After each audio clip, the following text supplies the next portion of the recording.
welcome back. I'm Gary Parr. And I'm Beth Ellicott. And you're listening to the midweek version of Fiber Talk, the twice-weekly podcast for the needlework artists. Tonight, what's that? I'm glad we're not stabbing right now, I guess. No, a little better mood today than the last couple weeks, yeah. So we'll take the higher road of artistes. Okay, all right. Tonight, Kim Young's going to join us. Always fun to have Kim with us, with a bunch of samplers we haven't seen. So on the Stitch Hour, 8 o'clock Eastern Time, we'll be looking at samplers with Kim Young and hearing about how she got them, what's behind them, what's in them, so on and so forth. Always fun to do that. So yes, and you never know, she might release some of them eventually, which would be nice. We can stitch. Mm-hmm. One never knows. One never knows. Yep. So there was a lady who posted on YouTube in the past couple of days that she had discovered Fiber Talk and was listening from oldest to newest in order. Oh, my. Yeah, exactly. Holy smokes, that's a lot. I mean, that's 400 plus hours of stuff. Yes. Oh, my word. A lot of listening. So thank you for that. But wow, what dedication. Yeah. Yeah, if you ever run out of stuff to listen to, there's 400 plus hours, almost 500. Yeah, we'll be at the end of May sometime will be our 500th show. So, yeah, there's almost 500 hours plus of needlework chit chat. So, yeah. Right. And all sorts of designers and artists that you've interviewed. I mean, go back and re-listen to some of them, you know. Yeah. Yeah. Oh, I should give the periodic lesson about listening to the podcast, too.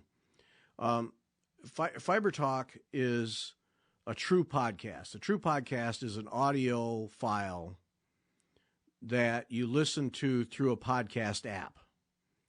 A lot of the YouTube videos, people call them podcasts, and they're really not. They're vidcasts or videocasts or whatever term you want to hang on them. But a true podcast is an audio-only file.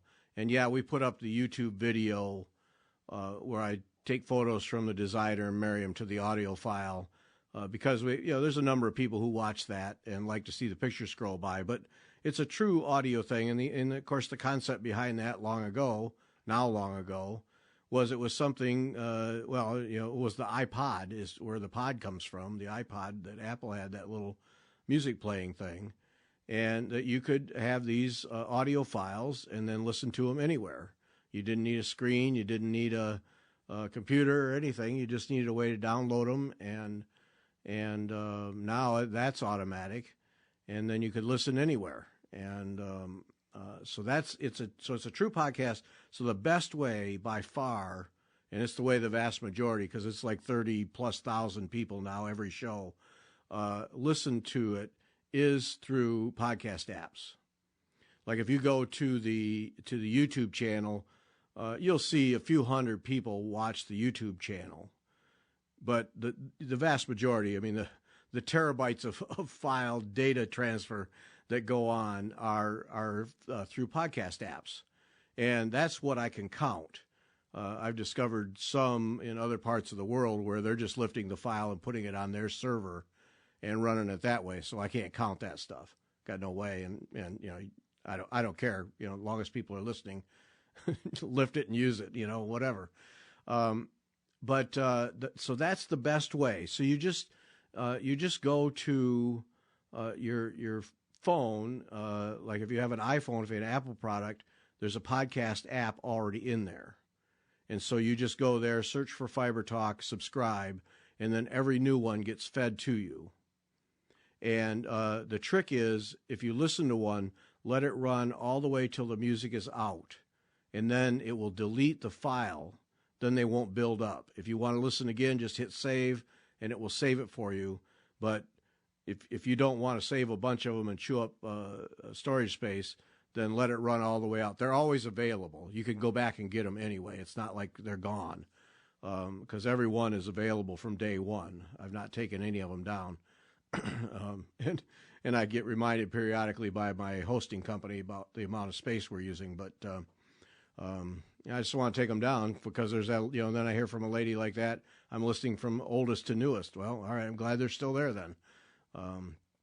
So that's, and you can do any of them. So iTunes is automatic, is a podcast app on your phone or on your tablet.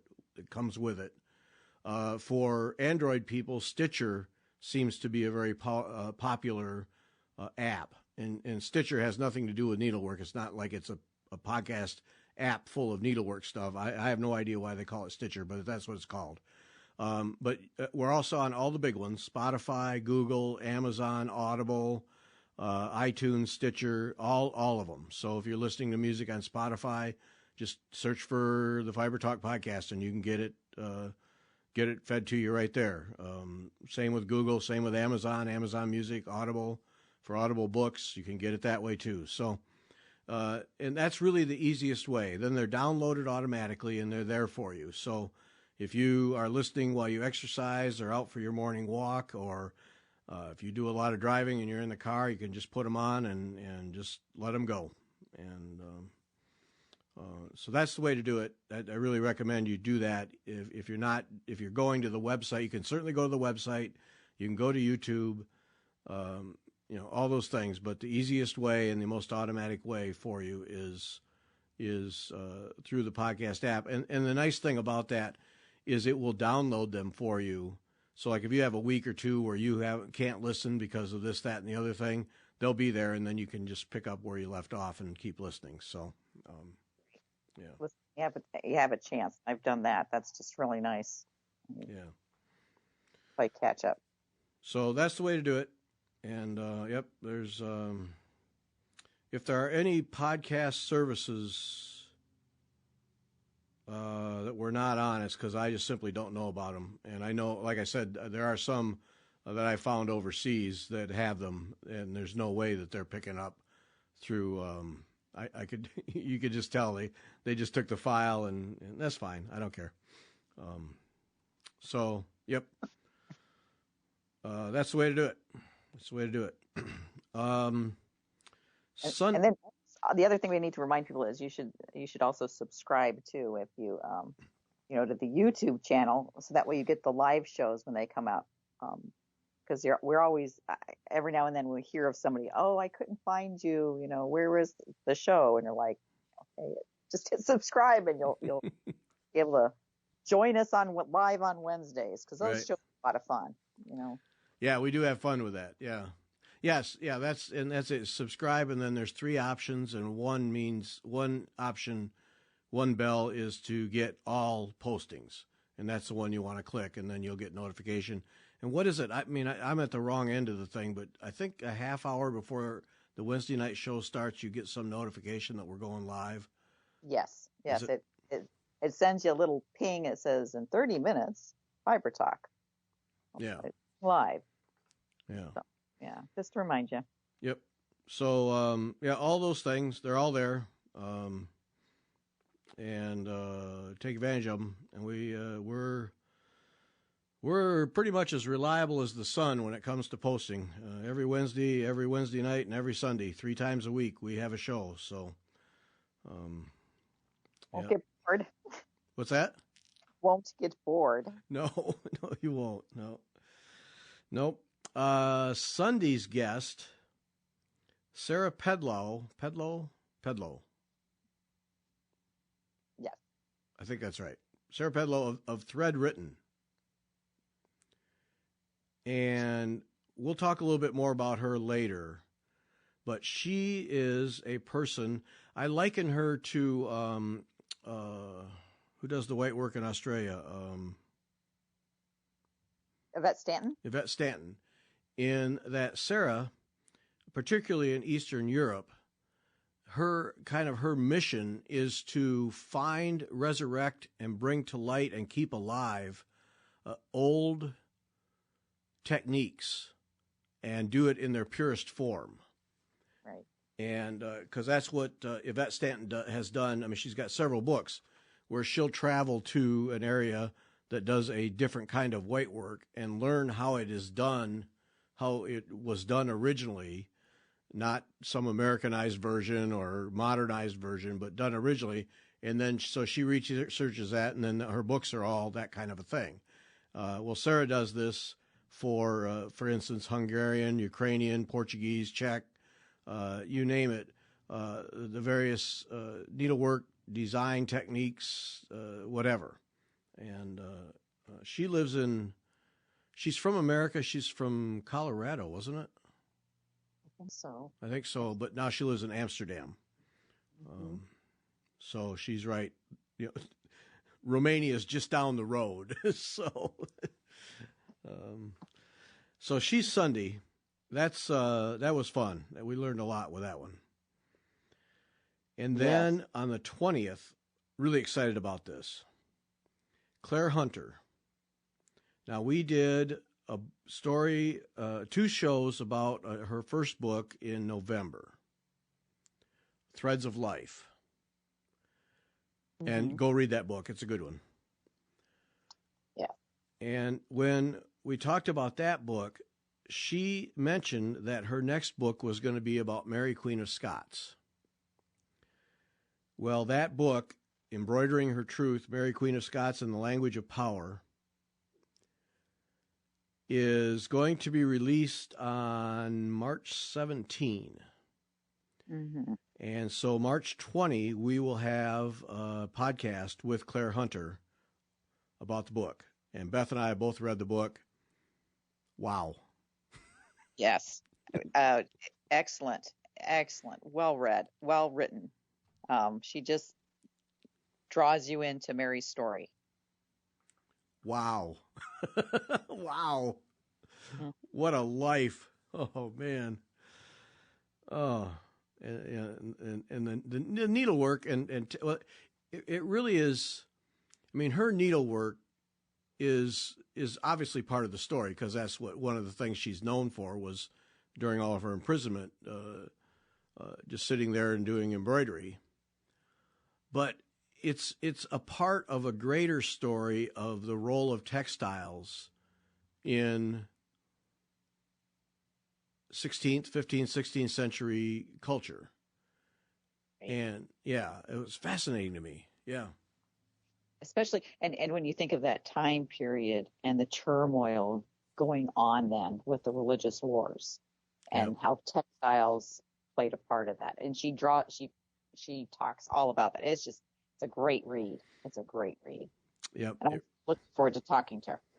I know. Yeah, we read the book, and all right, now we got questions. Now we got questions. We got to get answers. Yep. So that'll be the 20th. So you'll hear from Clare Hunter within 2 or 3 days of the book being released, and I'm sure the book will be available at where books are sold, Amazon, etc. And you can still get her first book. Absolutely worth every penny. What a great book. Well, she won some prize for best first book with that. And I mean, it's terrific. She's a really good writer. She does an excellent job. So, and I always think sometimes of nonfiction as being like, nonfiction. Right. Me too. Yep. And no, this is like, it reads like a novel. Both of her books do. They're not boring. They are not boring. Yeah, no, I generally run from nonfiction for that very reason. Like, you're gonna slog me through what? No, this is really good. Really good. Yep. Right. So that'll be the 20th. Clare Hunter, Embroidering Her Truth, the story of Mary Queen of Scots. What a life. Yeah. What a life. Yep. Yes. Yeah. Man. Ugh. What a world that was, too. Oh, geez. Right. The things that were going on then. Yep. And based on the news here last couple weeks, we haven't learned a whole lot. This Ukraine thing is painful to watch. Yeah. And you've got to feel for the people of Ukraine, the refugees, people fleeing, their lives totally turned upside down. It's horrible to watch. It is. It is. And these days, unlike previous wars, it's too easy to get every detail. And, oh, man, we do not learn. But you dug up Janet Bex, a member from the Susquehanna chapter in Pennsylvania of the EGA, posted, it was on the EGA, it was a newsletter today, right? Right. Or a couple days ago or whenever it was. She says, every time we take a needle, thread it, and draw that thread through some fabric, we're carrying on a legacy.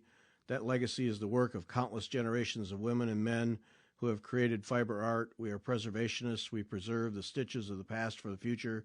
We teach it. We live it. It is important. This is Janet Beck saying this. The invasion of Ukraine by Russia is an example of how that legacy, those stitches, can be lost. Bombing can destroy fiber art and people who create it. The news this week made me dig out some of the Ukrainian embroidery I have, the legacy of one of our members who passed away over a decade ago. She began this table runner, and if I can get the photo from EGA, we're recording this earlier. If I can get the photo, I'll put it in with the show things. She began this person who passed away some time ago, over a decade ago. Janet Beck's finished the table runner that this woman had started, and she says it was an honor to finish it. The threads you see in the photo are from Ukraine. So threads right from Ukraine and remind me of the vast array of embroidery that goes on all over the world to make life bearable. What we do is important. And beautiful, beautiful piece. The photo is, it's just a beautiful piece. But, it in the middle of a war, needlework, quite trivial. But, we've talked to so many people where the needlework is woven into the history of civilizations and cultures all around the world, and what is kept, what is preserved and saved, tells stories. And this is another example of that, where a whole culture, a whole nation, is getting destroyed, and then how much in all those buildings, how much of that fiber, that needle art is burnt, gone. And right. If you're a refugee, what do you take? What okay, I can only take so much. Yeah. What am I taking with me? What do I have to leave of my precious heirlooms? Something my grandmother made, but I have to leave it. It doesn't fit, Yeah. That. Yeah, because you got to get out. And yeah. Right. Yeah. And then we've often talked too about how needlework in and of itself is calming. And Jules, the lady who does Long Dog samplers, had an exchange with somebody. She said, today I had an exchange of emails with a very brave young woman called Maria in Odessa, Ukraine. She just wanted to discuss sewing. She said, embroidery is the only thing that calms me down, allows you to forget that about everything in the world for at least 10 minutes, which is so true. Yeah. You take up your needle and thread, take a deep breath and say, okay, I'm just going to put needle and thread together and stitch and calm. Yeah. And in the world full of turmoil, to have something that does that for you, that calms you, that, kind of gives you that peace, so you can keep going, Yep. Yeah. We have in our hands with needle and thread a tool that I don't think we fully appreciate its power in terms of just getting you through that. Well, in Clare Hunter's book, Threads of Life, her first book, that is full of stories of people who use that in the worst conditions, use needlework to keep sanity, and conditions just as bad as this, and in prison, starving, whatever it is, and just find ways to keep your sanity and keep from completely losing it. So yeah, and to express yourself, that's the other, to put down a part of yourself with needle and thread. Yeah. That will hopefully outlive you, and pass on. Yeah, it gives you an outlet. I mean, that's that's a big part of Mary Queen of Scots, her embroidery, in the most difficult of situations, a way to find some balance. Yeah, right, and to express herself. Yep. Yeah. Yeah. and to sneak messages out and everything else. What amazing. Right. Crafty woman, crafty. Hey, you got to do what you got to do. That's right. So, look for those stories. Support people in Ukraine, designers in Ukraine who have been shoved out, but they have stuff on Etsy. If you can buy their charts to put money in their pockets at a time when they've lost their homes and their livelihood and everything else, it's a way to help out. We talked about this last Wednesday, and we're going to keep talking about it. That's one way to help these people out, is to simply buy their designs. If you whether you're going to stitch it or not, it's immaterial. Well, I read something the other day where people were booking bed and breakfast or homes, like B&B homes you can rent for vacation and stuff in Ukraine. That they're just booking, obviously have no intention or will never stay there, but they're booking them and then going to pay for those nights to put money in those people's pockets. People are finding ways to support Ukraine citizens, and however they can. So there was a story on the news here on Monday night on CBS about a young lady who had moved to the States to start a business from Ukraine, and started a cheesecake and something business, and I forget what city she was in, but she said that she was going to take all of the money from a weekend of business to give that to help people in Ukraine, and of course the people lined up. They showed people lined up. It was a store obviously in a residential area, but lined up for blocks in front of houses to do business at this shop, to put money in and help out. And her family's still in Ukraine. She's trying to get them out. And but that kind of thing. It's what we can do. It's how we can help. So right. And of course there's always the bigger ones, because I'm sure Red Cross has a fund. Samaritan's Purse does too, which is again a larger organization that mobilizes quickly to help refugees. They've got there's going to be Poland's going to need help. Yeah, no kidding. Yep. And there are organizations trying to help with that too. Yeah. We can, however what feels right for you. Yeah, boy, there's a mouthful right there. Poland's going to need help. No kidding. But credit to them making it happen. Right. Well, Isabella Pitcher, who I've talked about in the past, Prior Attire, who's from England and makes historic dresses and menswear and things, brilliantly talented lady. She posted something where two people she knew, or I'm not sure what the connection was. Anyway, they were going to Poland to help out with World Kitchen, that effort, because they were there cooking and feeding people, and they were going to do whatever they could to help with that. And there's another excellent way to help out. I mean, you're right. Poland needs help. Really, food, everything. Right. It is still winter there. Yes. Sometimes we forget that where we are, in the Midwest or in the United States, we're starting to see spring, but I think it's still pretty much winter there. And so helping those folks don't look warm. So, right. Yep. And it can help.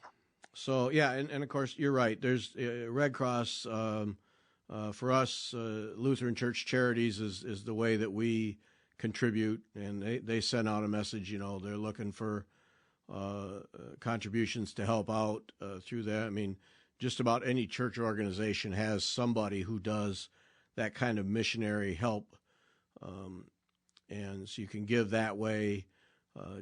Make sure you're doing it through legitimate things. Don't get trapped. Don't get caught and ripped off. Do it through legitimate channels. If you buy through Etsy, use Etsy to make sure that your money is going to that person. Be careful. Don't, because the slime balls are going to show up if they haven't already. I guarantee you. And yes, and they don't care. No, they don't. No. Nope. Probably related to Putin. Simply don't care. So. So anyway, we're not going to dwell on Ukraine, but you cannot ignore it. We just can't ignore it. I mean, it is affects everything. Yeah. And the other thing that's there is that there are lots of free designs, and if this is all stressing you out, just stitching something and keeping your thoughts and prayers on the people of Ukraine. Yep. Showing your support that way. Yeah, and there's been, since last week when Jennifer and I talked, there were just 2 or 3, and just in the 7 days, just a flood now of designs, and there's some really beautiful stuff. Those 2 colors, the blue and the yellow, are beautiful anyway together, and then what people are doing with the designs is there's some really beautiful stuff out there now. So, and I think they're all free downloads. I haven't seen anybody wanting money for them. Yeah, right. And the one I saw recently was Laura Perrin. What does she call herself? Anyway, her design. She had an egg.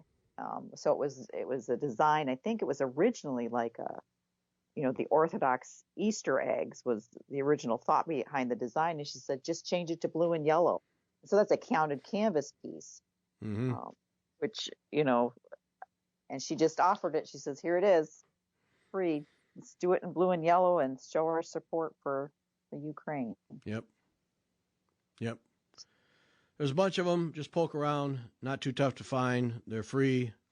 It's a way to, I think that the best approach to that was the one that we talked about last week, where the guy said to use it as a prayer, a thoughts and prayers piece. So as you're stitching, thinking and praying for the people in Ukraine.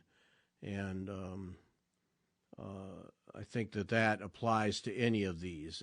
It's a way for you to meditate, pray, if prayer is part of what you do.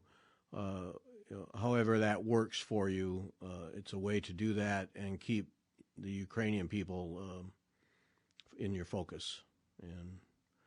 And we were talking before we recorded this, and we have to keep in mind it's not necessarily easy to do, but we have to keep in mind the Russian people.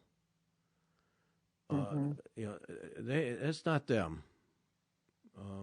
This is not them. They didn't start this. A lot of them don't even know what's happening, or what they think is happening is a big lie. But dads and brothers and sons are going off to war, and many of them coming back dead. And these people don't really know what's going on. I think eventually they're going to find out. The word is getting out. But, we can't, it's hard, but we can't really blame them. Right. And my guess is the Russian people are like us. We don't want war, Right. There's not very few people who really want to have an all-out war. And most of them, they want peace. They want to get along, and this is hard for them too. So yeah. Yeah. So we have to keep that in mind. A lot of them have family in Ukraine. Travel back and forth between the two countries. Those kinds of things. So it's really easy to just say Russia and condemn it, but the people in Russia, 99.99% of them are as innocent as anybody else. And it's one guy, and Ugh, yeah. So, all right, enough of that. Can't ignore it, but we don't have to dwell on it. Interesting topic came up when we talked with Sarah Pedlow. Now it's going to bug me. It's Low, isn't it? Pedlow, yes. Pedlow, not Pedlow, Pedlow. When we talked to her, after we talked, we all realized that we'd forgotten to bring this up, and it's the issue of cultural appropriation. And you know, when you do these designs from old cultures, and you know, where does that cultural appropriation come in? Is it really a thing? Some people don't even count it. Other people make a big deal out of it. I was thinking about that last Wednesday when you were talking about your parents working with the Navajos, right? And their jewelry, and right. You know that entered my mind, but I wasn't going to bring it up in that forum. But you know, where is that line? And I don't think there's a clear line, and I'm not sure. I think there are definite places where cultural appropriation matters and is a thing. Right. But see, and like I'll use that as an example. My parents, you know, they really cared about the people they bought the jewelry from. I mean, yeah, they would stop and they gave them extra. Like if they came and they didn't even have any jewelry to sell, but they needed some money to buy groceries that Friday night, they knew they could call my dad, and my dad would be out, give them a little money to go grocery shopping. Mm-hmm. Friends, and people would stop my mom occasionally and say, "Oh, did you make that?" And she's like, "No, I bought this from this artist, you know, this Navajo artist." You know, she would never claim that it was hers and that she made it. That would be she would be horrified. You know, she's like, "Oh, no, but it is beautiful," she'd say, "but it's, you know, I didn't make it." Right.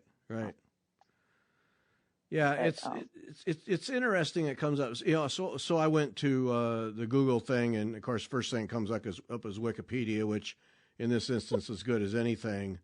And you know, I just was looking for a definition. And inappropriate or unacknowledged adoption of an element or elements of one culture or identity by members of another or another culture or identity can be controversial when members of a dominant culture appropriate from minority cultures. And according to critics, cultural appropriation differs from acculturation, assimilation, or equal cultural exchange in that this appropriation is a form of colonialism. When cultural elements are copied from a minority culture by members of a dominant culture and these elements are used outside of their original cultural context, sometimes even against expressly stated wishes. Well, I mean, come on. That's it. Come on. I mean, in that instance, then you're just, yeah. But if you look at needlework, I can't see cultural appropriation. Because if you look at what Sarah Pedlow is doing, what Yvette Stanton is doing, to me, that's not appropriation. That's keeping the culture alive. Right. That's making it available and raising awareness to the outside world from whatever culture that is. And some of these were dying. Some of these needlework were dying. The Sardinian knotted work comes to mind. I mean, there's just was a handful of women who were holding on to this tradition, this technique, and now all of a sudden, lots of people know about it. Lots of people are stitching it, so it's not going away. Right. And it's not being lost over time. Terry Bay also does Ukrainian light work. And, you know, she takes some of their designs. But again, I don't think she's, you know, she wants to make sure the technique doesn't go away. Right. You know, because it's a beautiful light work technique. Yeah, that's.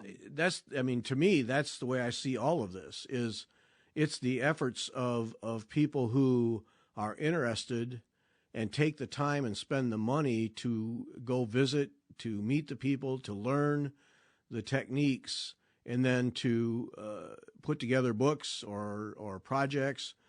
Here's how to do it.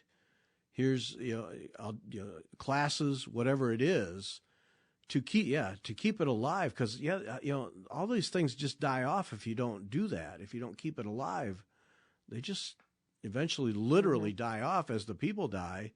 But or the techniques, that's what I've always appreciated about Yvette Stanton, is to go to the origins and get the technique right.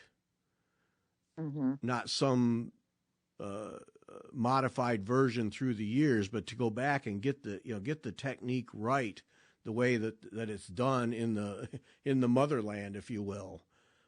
To me, that's almost as important as the technique itself. Let's be true to what was done. And right. Yeah. And Sarah, who we talked to on Sunday, she's keeping some of those very, very folk arty, which are kind of more of a smaller community. She's keeping those techniques alive, and they're beautiful. It would be a shame if they were lost to our world. Because textiles are very they're easy to lose. They don't keep. They disintegrate easily. I can't think of the right. Yeah. So it's not something that it's not like stone or metal. It's easier to lose the techniques for something like that, for needlework. Right. Because textile itself is easy to lose. Yeah. And so much of that old stuff is in somebody's head. It's not written down. It's just women who were taught it by their mothers and their mothers' mothers, and it's just in their heads. And the fact that it gets written down and taught and charted keeps it alive. I think that's a place where needlework is a huge plus. Is the history. And how many people have we talked to who have done books or research? Clare Hunter's is the next one, demonstrating the role of needlework and textiles in history. And the research and keeping those things alive, preserving what can be saved. Look at the whole mass of reproduction samplers that we have in this hobby these days. Keeping all of that alive, so. Right. And I think sometimes people are offended if people take an old something, an old cloth, an old piece of lace, and you repurpose it. I think sometimes they're like, oh, that's, you're ruining it. But if you don't do something with it, if you don't make it into something else, you're going to lose it anyway. It's going to disintegrate, and we can't, you can't save every little bit, little piece. And I was at a scrapbook event this past weekend, and a lady came over, and she had some needle lace, and I asked her, said, well, where did you get this? She goes, I don't know. It was from one of my family members, but I have to get rid of it. I have no more room for this stuff. And it's a beautiful piece of needle lace. It looks like it's handmade. I need to show it to someone who has more expertise than I do. But they're little butterflies. Wait, you just skipped right over the part. She has no place, no more room. Right. She has to get rid of it. And then you skipped right over the part where you welcomed it with open arms. Can I have that, please? And yeah, that was smooth, Beth. Yeah, smooth, but you're not getting away with it. And it is a whole piece, so I'm keeping like that. But then she had a lot of little scraps, and I have a friend who makes art quilts, and I know that my friend is going to take them and put them in a dye bath, and she's going to make them into an art quilt. That's what she does. She'll make it into a book. She'll do something.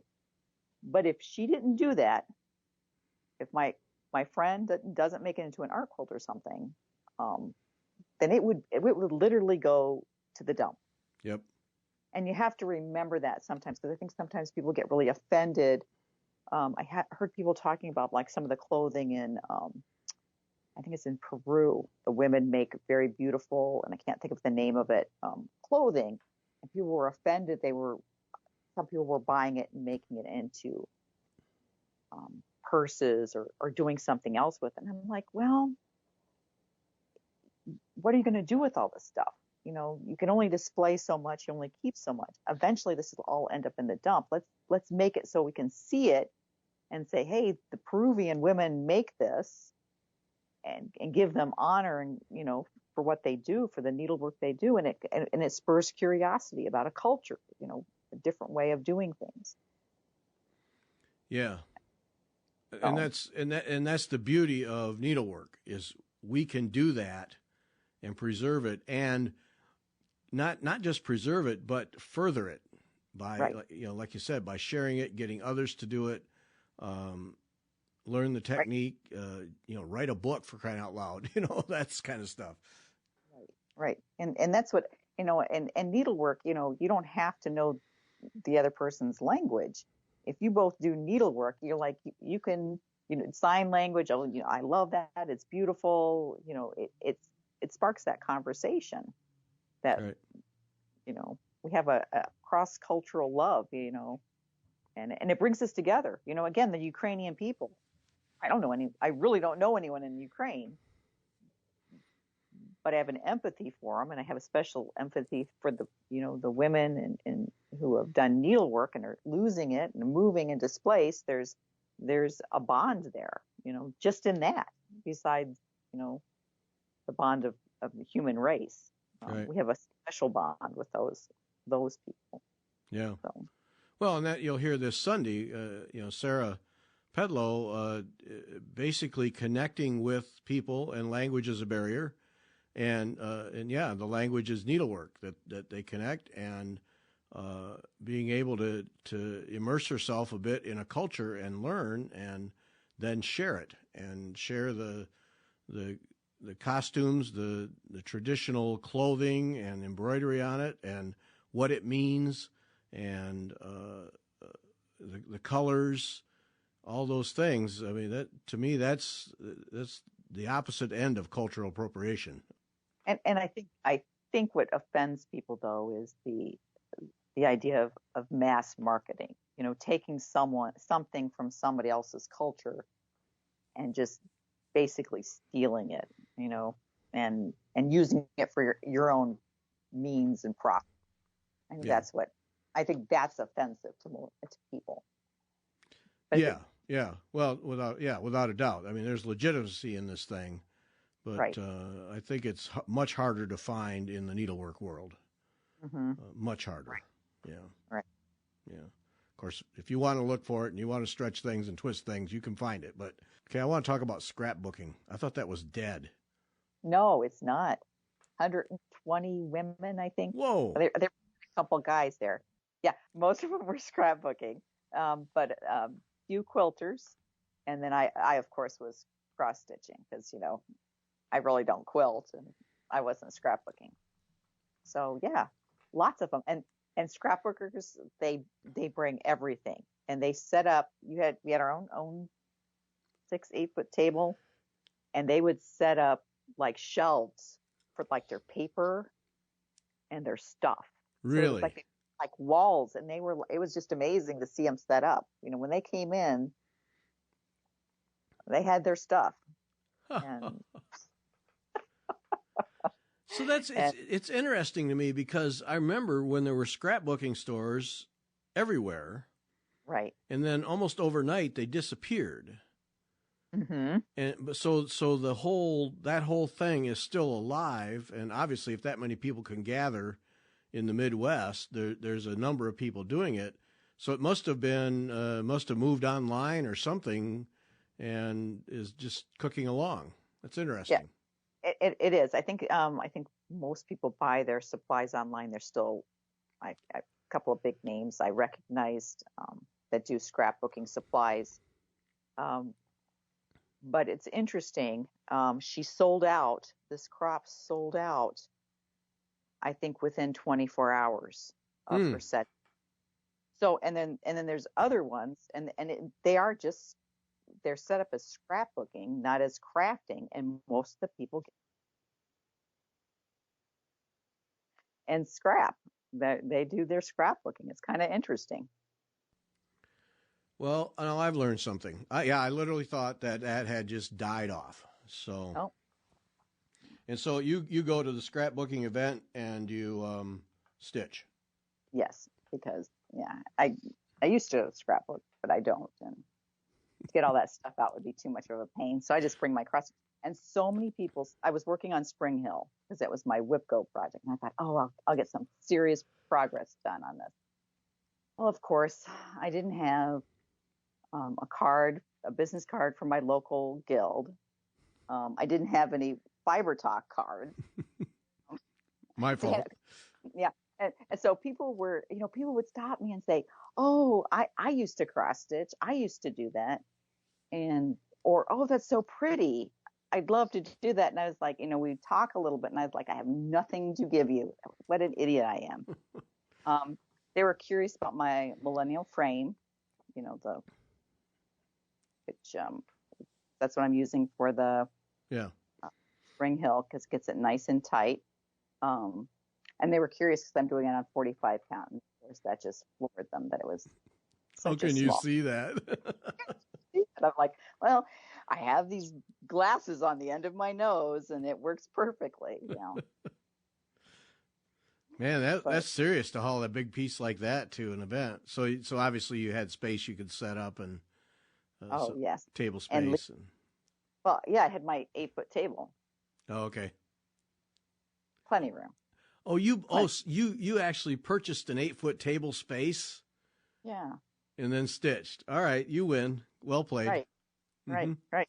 Sat with my girlfriends and did more talking than stitching, but sometimes you need that. Well played. You win. Okay. Furthering the cause. Yep. Right. If I'd had business cards, it would have been better, but Yep. Well, I'll get some ordered. You should have some. Yeah. Yep. Well, it was interesting to me though how many people came up and said, "I used to cross stitch," or "I'd like to cross stitch." We're very interested in it. And of course, I was working on a piece that looked intimidating. And if I'd been smarter, I would have brought a piece that was less intimidating for people to see. Even like the lavender and lace piece, which is on 28 count linen, Lugana, I think actually. But that's a piece people can say, "Oh, I can see those stitches." It's kind of, and it doesn't look so complicated. Yeah. Beautiful piece, but it's more readily accessible, I guess. Instead, you show up with a full metal Karen Kluba monster. Couldn't help it. I wanted to work. That's the one that was calling to me. I didn't think about it. If I really had thought about it, I would have brought a different piece. Yeah. But that's important to remember, I think, too, is EGA kind of encourages to stitch in public and to bring a piece that doesn't intimidate people, because you're going to get people asking questions. And maybe have some pieces there that look intimidating, but you're really working on something that's simpler or have things that are simpler the guild has done or your group is doing, so they're not afraid, to try. We got the more people we can get snared into this hobby. That's right. I'm always looking for new recruits. I'm always looking for new people. Yep. Come join me. Beth, are you scrapbooking? No, I'm recruiting. Yeah. Always. Yep. Yeah. So, and then I had a friend who came by with, she had cigar boxes, and she offered them to us. She had a bunch of them. And so I took 2 and I thought, "Ooh, can I put threads in those?" Would you put threads in wooden cigar boxes? They don't smell like cigars. They don't have any odor to them.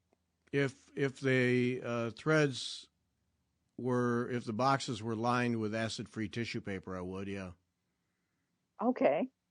Oh yeah, absolutely. Then, because we had an archivist a long time ago, and I've read things about it. But like if you get an old drawer, like if you get old furniture, usually any of the outgassing materials are long gone, and so it's quite safe. But newer stuff, they like you to have acid-free tissue paper in there. Either wrap the threads in it or line the box. But absolutely, yeah, I would if I could do that. Yeah. Mm-hmm. Yeah, because I was thinking because we put the threads from Spring Hill in there, and we you could do a double layer. They were telling me, they're like, oh, these will work beautifully. And I thought, yeah, they would, but do I really want to put them in a wood box? Well, they discolor, and because I don't want them to do that. Right. That would be horrible. Yeah, and see, that's what you don't know is how the wood has been treated. So you don't want sap or any chemicals or anything to outgas onto the thread, and or to transfer over by touching. So if you line it with acid-free tissue paper, then that protects. And then the archivist, and it was a long time ago now, I remember her saying about storing, because I was curious about storing in plastic bags.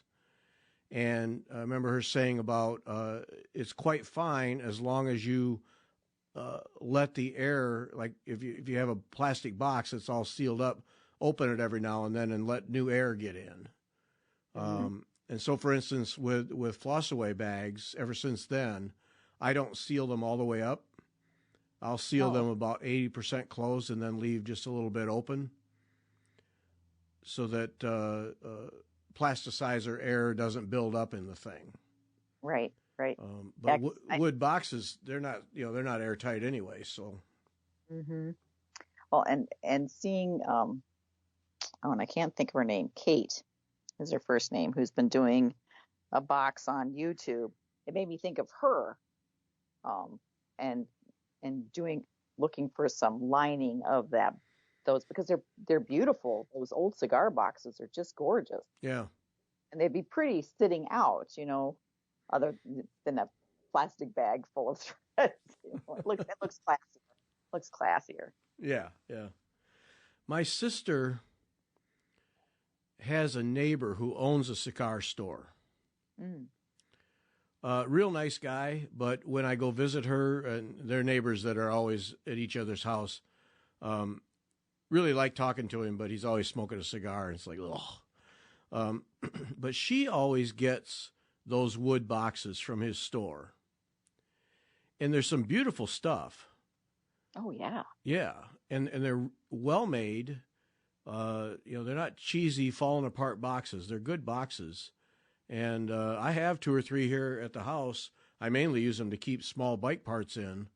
But they're you go to a cigar store, there's a good chance they're getting rid of them because now Nancy, they're big fans of having a bonfire in the front yard.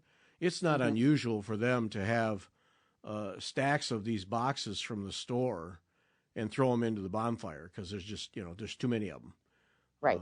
So it's, do you want any of these? If not, we're burning them tonight. Right. Kindling wood. And that was my friend was saying. She was like, I do not want. She had like a dozen. She goes, I don't want these to go back to my house. They're because we're feeling greedy. I found like 2 that I want. I was like, I don't know if I want to. I shouldn't take both of these. This is being really greedy. She's like, please take them because I don't want them. Yep. So we did. And I also thought, one of the boxes, although it's pretty, I thought, well, what if I could measure it and maybe even put a piece of needlework on top of it. Sure. That would be, if I ever got anything finished, I'd have to finish something before I could pop the box. But, it's a good thought, right? Details. Yeah. Yeah.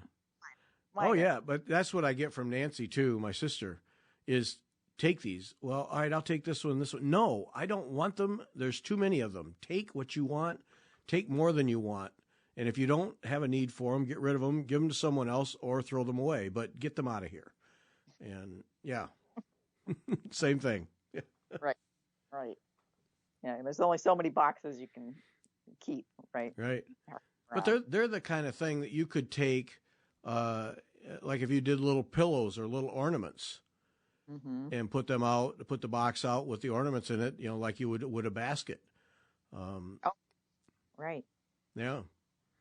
Oh, they're terrific little boxes. Yeah. But if I was going to store thread long term, there would be some kind of a liner in there to protect it, just in case. Yeah.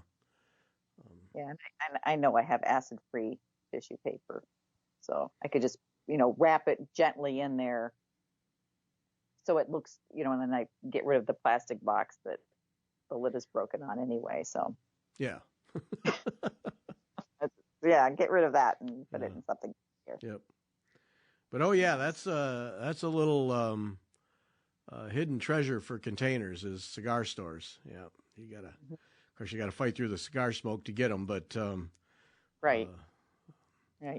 Yeah, but I've never had any from Nancy that smelled like cigar smoke. No, they're just really nice boxes. So yeah, and I like your idea of, because there's now think of this. What if you did those strawberries, those Erica Michaels strawberries, and you put them, in there. There it is, right there. There it is. Yep. Yep. Put some wood shavings or like Easter grass type stuff, and put that in the bottom, and then lay the. Oh yeah. Yeah. That would be neat. That would be some neat. Yep. And she had a nice new sampler. I don't know if you saw her new sampler she released at Market. Who's that? Erica Michaels. Oh no, I didn't see that. I can't think of the name of it, of course. But it's beautiful. Little baskets on it. I think looked like a reproduction, but I am trying to be good. So I tried to go right past it, but I kept coming up in my feed. Yeah, not your fault. No, absolutely not. But do I know the name of it? No. But it's Erica Michaels did have a sampler come out, so it might be worth looking up. And then maybe it's small enough. Put it in with your strawberries. Yep. Well, I'll have to look that up. All right. Yeah, I need another chart. Yeah. You do. Yep. You do. Yep. But people should hit up their cigar stores, and you got any of those wood boxes? Because I don't know about yours, but usually Nancy's, the ones I get from Nancy, they're tongue and groove or dovetail corners. Right. They're not just cheesy stapled together things. And what's was interesting with my friends' boxes is some of them had hinges, so little latches on them. So those are really neat because I thought, those, it just they looked pretty on the outside, I guess, and it would add a little shine and bling to it. Yeah. Yeah, the ones also, I have sliding, the tops slide in through slots, which is a nice thing, yeah. And the ones I think I have, they open, they're hinged. Okay. But some of them latches for the front. Not all of them did. Yeah. Which I thought was neat. It was kind of fun. See all the different.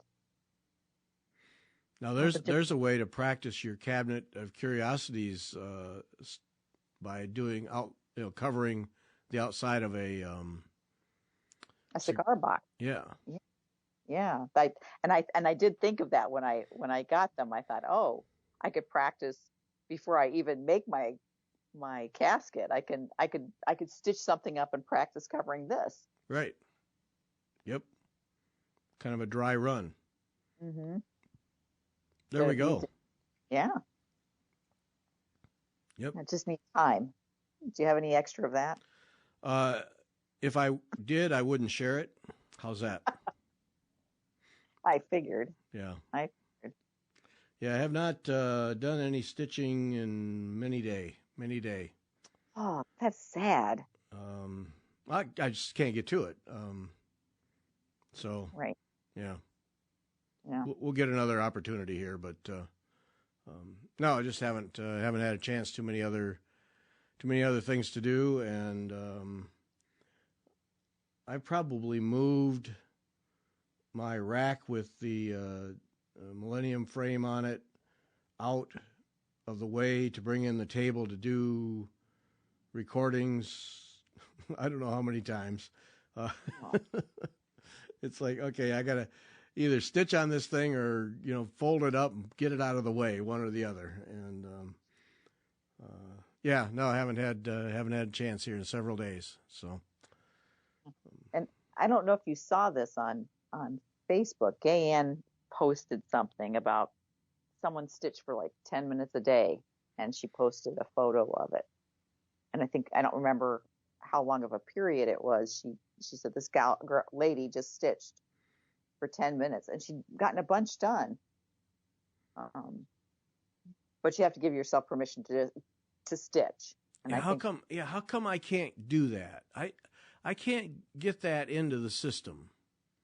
Yeah. Because that was the plan for this room, was that I would be able to take little breaks during the day and stitch.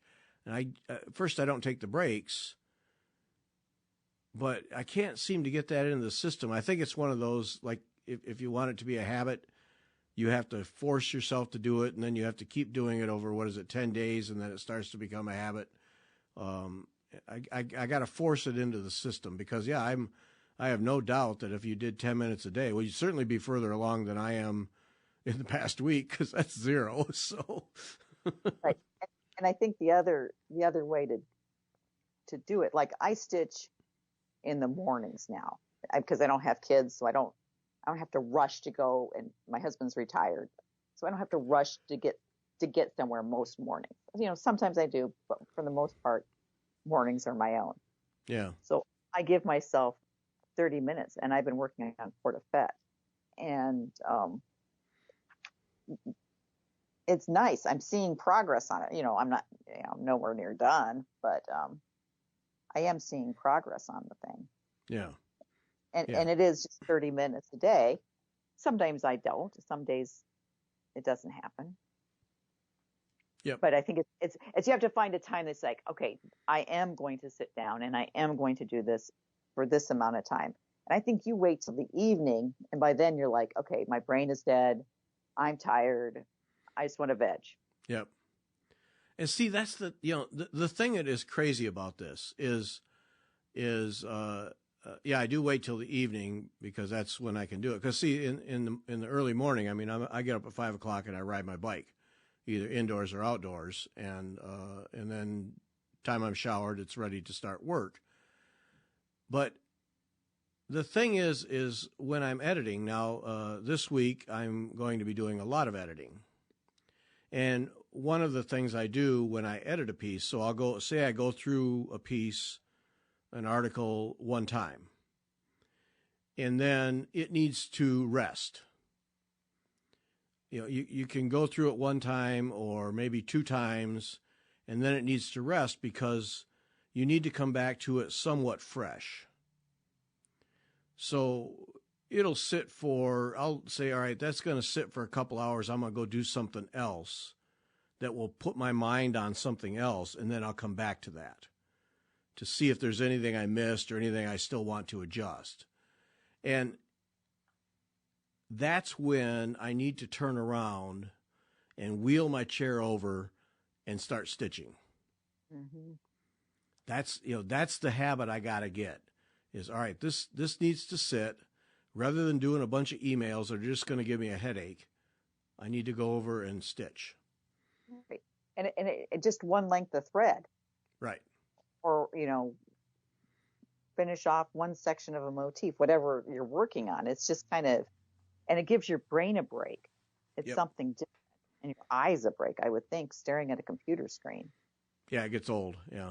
Because that's, that's the thing usually is, all right, that needs to rest, but I also need to get up and get away from the computer screen. So I'll go downstairs and do something that doesn't require looking at a screen. And so, I just walked by the ideal thing, just what an idiot. I don't know. Yeah. So I need to work on that. Yeah. I'm sure it's hard because it's totally different for you. Right. Because I'd be a lot further along than I. Well, anyway. So it is. All right, we're gonna call it there. Tonight, Kim Young, Sassy Jack Stitchery will be looking at samplers. Sunday is Sarah Pedlow of Thread Written. You're gonna want to catch that. And then on March 20, Clare Hunter, we talk about her new book, Embroidering Her Truth, Mary Queen of Scots and the Language of Power. Superb book. You must buy it when it's available. Yes. That's all we got. Thanks for listening. All right. Bye.